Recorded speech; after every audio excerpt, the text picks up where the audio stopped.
But I got bigger homies to answer to at that. You dig what I'm saying? I just booted off the set in New York. You dig what I'm saying? Line pushing down to Baltimore. But I'm not a fucking OG of the set.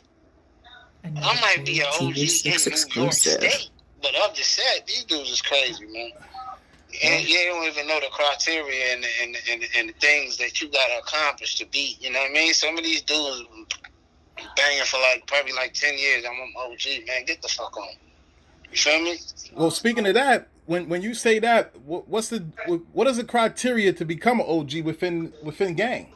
You have to be one of the originals, one of the older first generations. You had to go through it from the halls. Over here they call it Sparfit. You know what I mean? And DFY and shit. You know, out west they call it YTS. They probably don't even have that shit no more. You know what I mean? Juvenile hall and shit like that. You had to have gone through that. You had to get going through your bumps and bruises on Rikers Island, which was bumps and bruises in our day. You dig what I'm saying? You had to have been on that set and put in major work for years to even be considered an OG. Just consider, not even stamped an OG, because an OG ain't something that you self-proclaim yourself to be. That's something that others call you. Say it again.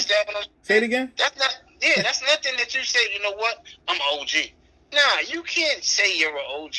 The masses gotta recognize you as an OG. You know how you have females in the street? Oh, I'm a bad bitch. Oh, I'm pretty. Bitch. Man, we gotta tell you that. You can't just say that. You know, that's your opinion. That's not the opinion of the masses. You look like a booger wolf. You feel me? Come on, man. That's just a comparison. But yeah, man, it's sad, man. You got dudes 13 years old. I'm an OG. What? All right.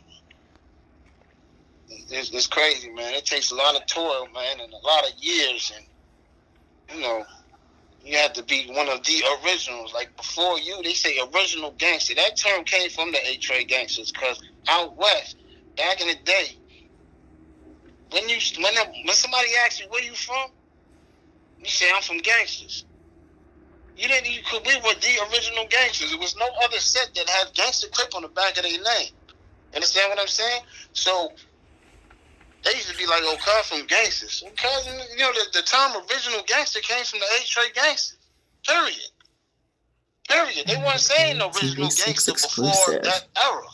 You understand what I'm saying? It came, and it's documented that OG comes from 8-Trade Gangster Crips.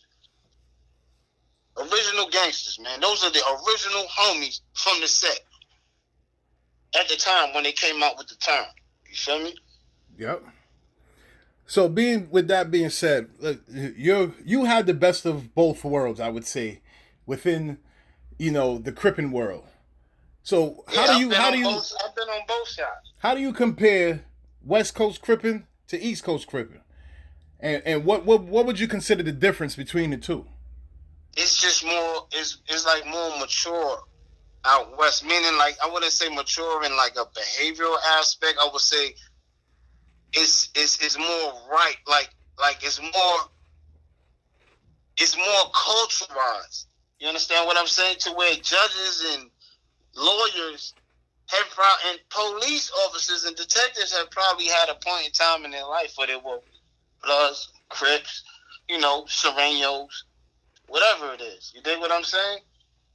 But over here, it's starting to morph into what it is and what it was, you know, because of the time that passed and the way it is developed. Because we started in the street, the Damu started in prison, you know. So the Damus in prison have more of and the Damus that's in the street, they have more of a prison structure. Whereas if we are built on generations. See what I'm saying? We ain't got 1-star general, 2-star, 1 crown, 2 crown. We don't got positions. You know, people gonna follow who they gonna follow regardless. It's just what generation you from.